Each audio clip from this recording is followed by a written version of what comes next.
Hello, everyone. Thank you for attending tonight's Don't Do Dumb webinar.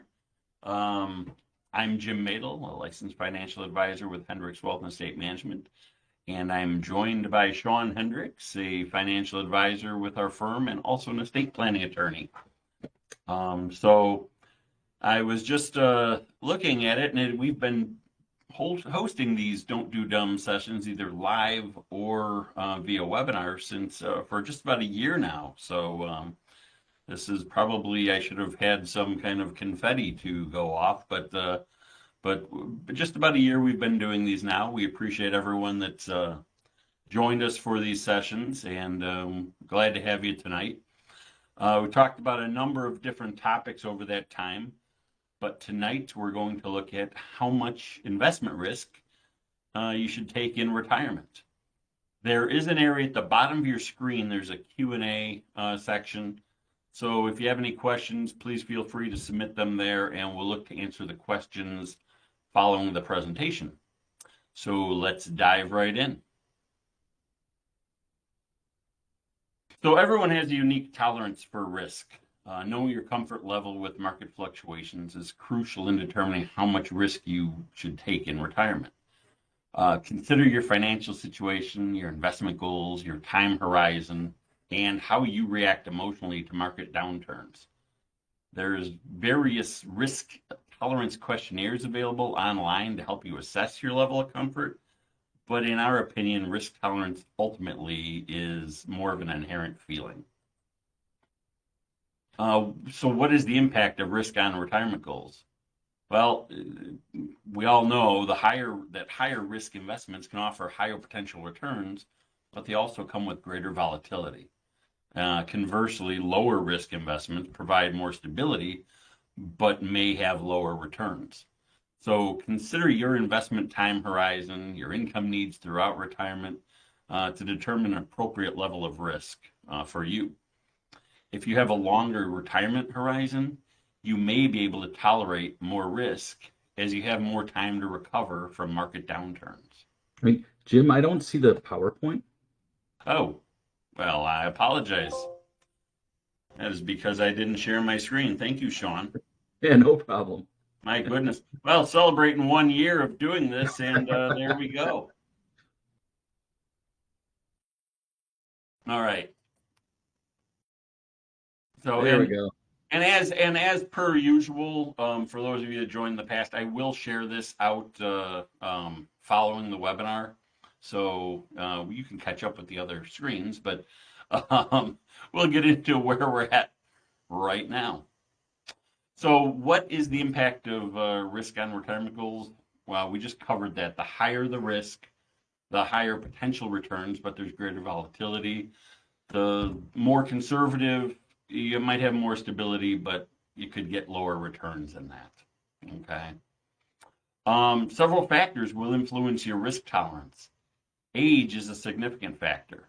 Younger investors usually have a longer investment horizon and can usually afford to take on more risk, while older investors may need their money in the short term and may not want to be exposed to excessive risk. Your financial situation is another factor. Things such as your net worth, your household income, be it from a current job, a pension, or Social Security, and current levels of debt also play a role. Your investment goals are also crucial to consider. If you have short-term goals, meaning under 5 years, you may need to consider a more conservative approach to avoid taking unnecessary risks. Another thing is personality traits. They'll also influence your risk tolerance. Are you optimistic and willing to take chances? Or are you more cautious and risk averse?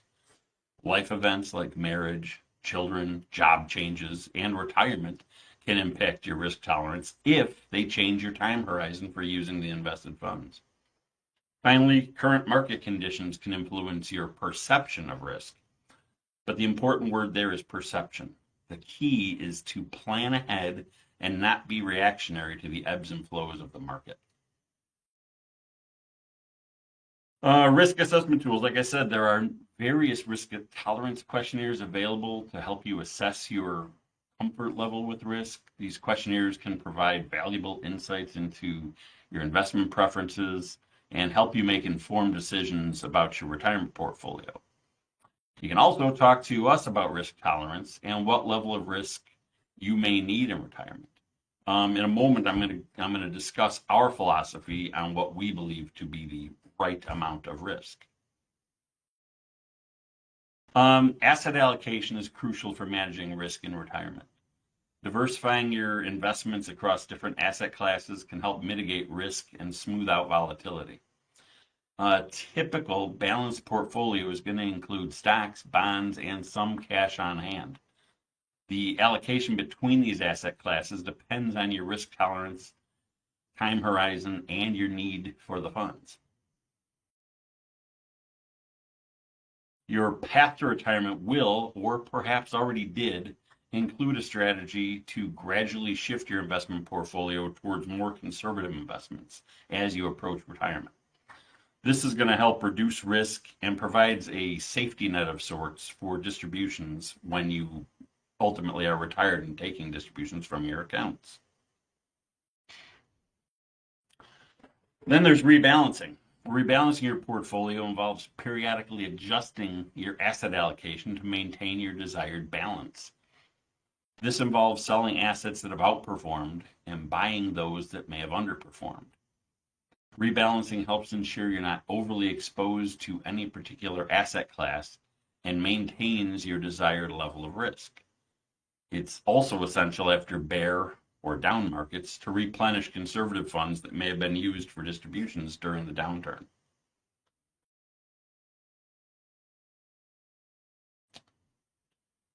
And then speaking with a financial advisor like us can provide valuable guidance in assessing your risk tolerance and developing a personalized investment plan. We can help you navigate the complexities of the financial markets and make informed decisions about your retirement portfolio. At Hendricks Wealth and Estate Management, we work with our clients to determine their spending needs for retirement, and we can provide direction on how much they will need annually in distributions when they ultimately are retired. In doing this, we take the guesswork out of how much risk is needed in retirement. In one of our first Don't Do Dumb presentations about a year ago, we spoke how we ultimately work in terms of years and not percentages. So most investors, when they're thinking about a proper portfolio mix, they're going to think about what percentage of their portfolio should be aggressive versus conservative as they approach retirement. A lot of you may have heard or even used the 100 minus your age to determine your aggressive versus conservative mix. We think in terms of years though, instead of percentages. And like I said before, we work with our clients to understand how much they should need annually from their portfolio. We then take that number that they would need in an annual distribution and we multiply that by 5, and that's what we recommend they keep conservative. So if we determine that if we work with a client, we figure out what their current spending is, and we figure they're going to need about $20,000 from their accounts, then we recommend that they have $100,000 in conservative money, no matter what that comes to as a percentage of their account, unless, of course, we see that they need growth to sustain distributions in retirement. But we try to shoot for 5 years of distributions. Why do we keep 5 years of distributions as our guideline for conservative money? It's because, and for any of our clients on here, you've probably heard us say this a million times, there's never been a time in history where it's taken 5 years for a well-diversified portfolio to go from top, then to bottom, then back to a new high. So using this strategy, when a client needs distributions, if the stock market's firing on all cylinders, we sell from their aggressive funds. And if the stock market's in a bear market or down, we sell from their conservative funds. And this puts us in a good position to never be forced to sell funds at a loss for our clients. If we're selling from the conservative funds like we had to in 2022, we wait for the market to rebound and then we rebalance the portfolio to refill that 5-year bucket of conservative funds. But remember, since these plans are customized, Clients who need growth may have less than 5 years of conservative funds, and clients who don't need as much growth may have 5, 10, some even have 15 years. But the reasoning behind our philosophy and working in terms of years is the same, no matter how many years of conservative funds we have on hand for a client. Remember, investing requires patience and discipline. Avoid making impulsive decisions based on short-term market fluctuations. Stay focused on your long-term goals and maintain a disciplined approach to your investments. As I alluded to earlier, you should be planning ahead and not reacting to the market. That's what we do here. It's really no mystery that when you are retired and living off your investments, the market will have years where it's down 20 or more percent. We don't have a crystal ball. We don't know when it will happen. But one thing we do know, one thing we can guarantee is that it will happen when you're retired. By having a mix of aggressive and conservative funds in a well-diversified portfolio, you've already planned ahead, and you need to have the discipline and patience to stay on the roller coaster through the ups and downs and the loops and twists. So, as a recap, remember that assessing your risk tolerance is crucial for making informed investment decisions. Diversifying your investments and regularly reviewing and adjusting your plan are essential for managing risk effectively. Seeking professional guidance can provide valuable support and ensure you're on the right track to achieve your retirement goals. Remember, navigating the investment landscape requires patience, discipline, and a clear understanding of your risk tolerance. By following these principles, you can make informed decisions to build and maintain a solid foundation to and through your financial future. So that's the presentation for tonight. If you do have any questions, I don't see any yet, but if you do have any questions, please feel free to enter them into the Q&A area, and we're going to answer what we can tonight. For those of you that have joined us in the past, one announcement we do have is to coincide with some upcoming marketing campaigns we have.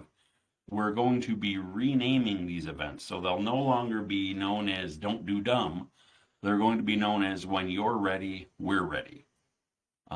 It's good. It's just a new marketing campaign we have. For those of you that are in northern part of Illinois, I know we have people from all across the country on this webinar, but for those of you that are in the northern part of Illinois, we're going to be doing some TV advertising and some radio advertising up in the northern or / northwest suburbs of Chicago. So, right.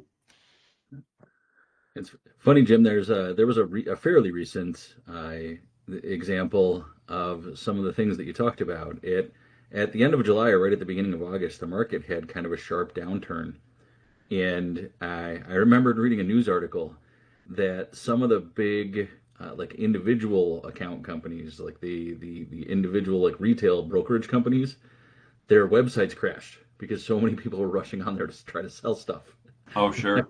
Sure. Joking that, yeah, it's a good thing. That's reason for using an advisor right there. Yeah. Well, it's yeah, and we've seen a lot of it in the past few weeks as well. A lot of upward movement, a lot of downward movement, but it's the one thing we hope people take away from this, and I do know there were a number of clients in this event. So we just want to make sure that you understand the reasoning for not panicking. We've already planned for these ebbs and flows, these ups and downs, this market volatility. We're not surprised it happens when it happens.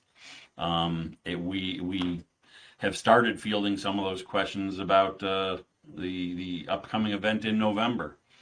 We had a whole Don't Do Dumb session on that as well, where we tried to calm people's nerves by just saying it's all part of the system, and any monies you need short term, we have them invested conservatively, and any long-term monies invested aggressively. And by doing this, we hope to protect the portfolio and never be forced to sell at a loss when we're freeing up money for distributions.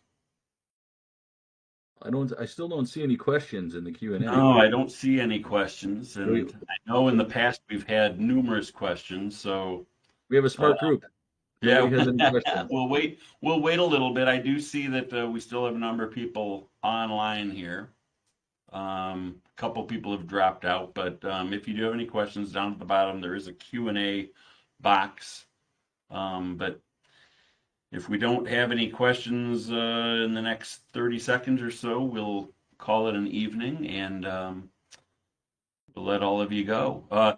Again, if for anyone that's interested, I will send the recording. I can send the recording out to everyone tomorrow at some point.